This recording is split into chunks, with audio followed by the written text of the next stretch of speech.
ago, Mark Zuckerberg announcing that Facebook, that company, will change its name to Meta. Its ticker will move to MVRS, and perhaps most importantly, its focus to the metaverse itself. Let's bring in Julia Boorstin now, along with Vishal Shah, who runs Facebook's metaverse division. It's the talk of the town right now. Julia, over to you. That's right. Thank you, Dom and Vishal. Thank you so much for talking to us on the heels of Facebook's big announcements. You know, Zuckerberg just unveiled that new name of Meta, and on Monday, the company announced that it was going to be spending $10 billion on metaverse costs just this year alone. My first question for you is, when you think these investments in the metaverse are going to start paying off, at what point do you see Facebook Reality Labs and your work on the metaverse starting to yield revenue and profits? Well, first, thanks for having me. And it's important to note these are very much long-term investments. We made it clear on the call this week that over the next couple of years, we're making some fundamental investments on the hardware side and the software side. And the metaverse vision for us is a 5, 10, 15-year journey. So we expect, while these investments are important and why we're calling them out, given they're significant, the return from a business perspective may still be a few years out. But it's important for us to get started on them now. So a few years out, I mean, Zuckerberg said that you're going to be selling the VR headsets at cost. Are we talking about just in continuing to invest tens of billions of dollars a year for the next 10 years? Or is there a path to profitability in the next decade? Can you give us a sense of that timeline? Well, it's hard to put a specific timeline against that. I think it's important to note, one of the reasons we felt it important to call this out from a segment perspective is, for some time now, Facebook, now Meta, has been more than just the Facebook app. And people were confused about that name because the company name and the product name was the same. We've had, obviously, the family of apps for quite some time, and the ability to invest on the hardware side, whether it's in VR, AR, future platforms, is important to call out. So these are long-term investments, but our core business continues to be very important. I used to work on Instagram, and that's a very important investment that continues for us as a company while we build the platform for the future. Yeah, and I want to get to your background and what you're bringing from that later. But first, how would you explain what the business model of this metaverse is going to be? We teased a little bit of this at Connect today, and in some ways it's still very early to know exactly how it might evolve. Right now, how we're thinking about it is that in the next decade, we hope 1 billion people will be able to use the metaverse and transact with hundreds of billions of dollars worth of commerce, digital commerce. And there's an opportunity certainly there from a commerce perspective, but also for advertising. As creators build new worlds, businesses create objects, digital objects and services, the opportunity to make those known to others is something that will be powerful in and of itself. But it's early, and we're starting on this early. We're having the conversation broadly. And it's important to note that Facebook, now Meta, will not be building the metaverse alone. We are going to be partnering with other companies, talking about it more broadly with the ecosystem, because it's too big for any one company to build alone.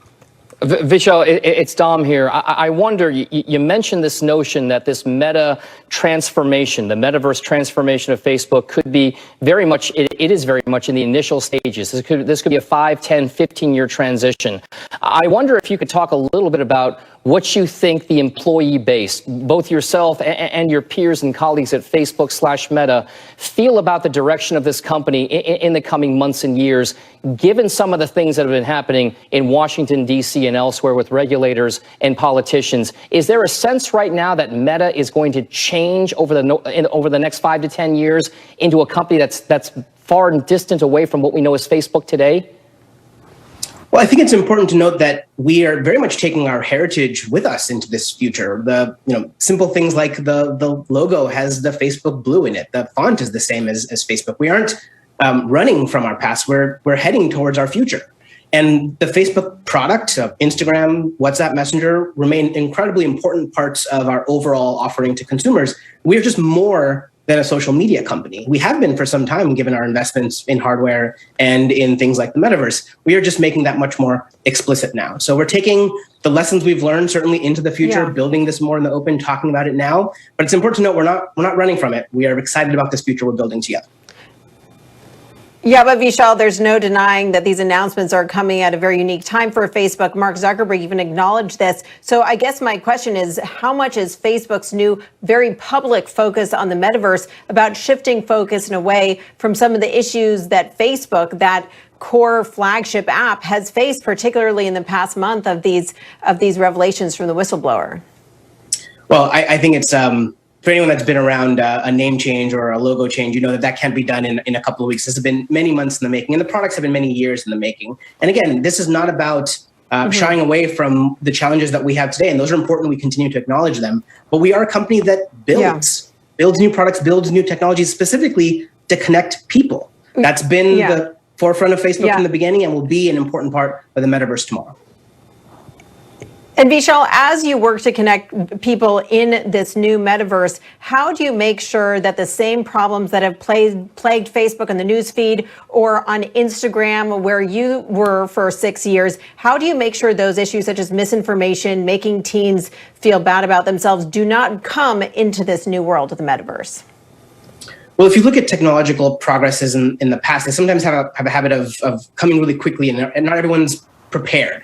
It's one of the reasons we're talking about this as early as we are, talking about it in the open, and also bringing our learnings with us, bringing them forward into building the metaverse. And again, we aren't going to build this alone. So it's not about what us as a company do alone, but how we have the conversation more broadly, doing things with other companies like with the XR Association, where Google, Microsoft, and others participate. So I actually am quite excited that we can learn and take everything we brought to this new future, but also do it and take our time to get it right, because this is 5, 10, 15 years into the future. We have the opportunity to get it right from the beginning. Well, Vishal, we hope you'll come back and tell us more about all the different things you're building. Thanks for joining us today to talk about the big announcements. Thanks for having me. Julia, thank you again. That's Facebook's VP for the metaverse. There's more Power Lunch after this quick break. Don't go anywhere.